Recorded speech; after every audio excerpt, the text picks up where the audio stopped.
Bakit may ambre ang simbahan? Did you know that ambre plays a significant role in the Catholic Church?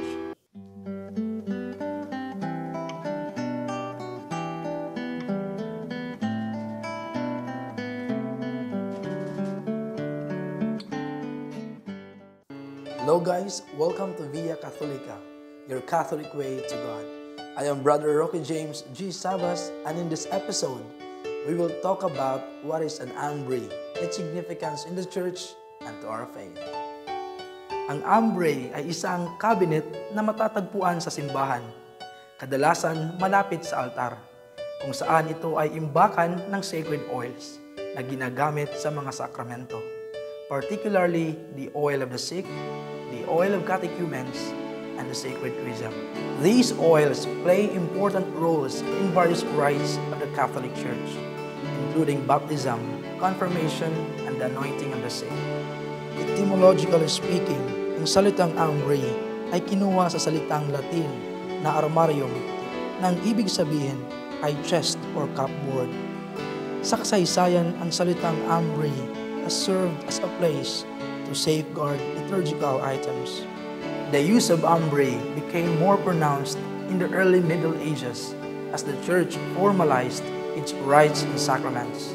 The storage of oils became more essential as the Church placed greater emphasis on their sacramental importance. Ngunit sa paglipas ng panahon, mayroong mga partikular na pagbabago sa lugar kung saan ito ay pwedeng mailagay at ang mga disenyo nito.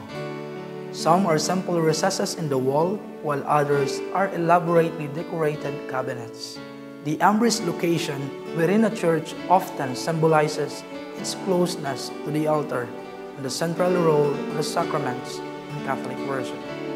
Sa kasalukuyan, ang mga ambres ay kadalasang inilalagay sa mga lugar na kung saan madaling makita o masilayan, so that the community can be reminded of the sacramental oil's significance.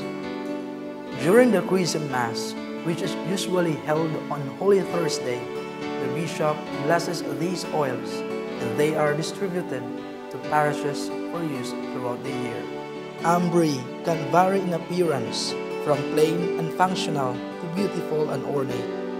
They are often made of wood or metal and may be decorated with religious symbols or artwork.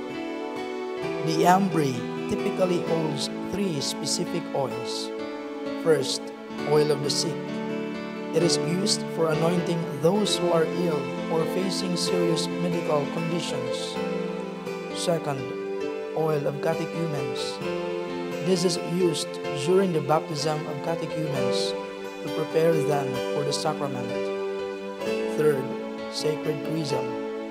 It is a mixture of olive oil and balsam used in baptisms, confirmations, and ordinations. In summary, an ambre serves a vital function in the Church by housing sacred oils integral to various sacraments. Naway magkaroon po tayo ng malalim na pagpapahalaga sa mga sacred oils sa simbahan. Thank you very much for watching, and I hope you learned something from this video. Please do not forget to like, share, subscribe, and hit the notification button for more videos and updates.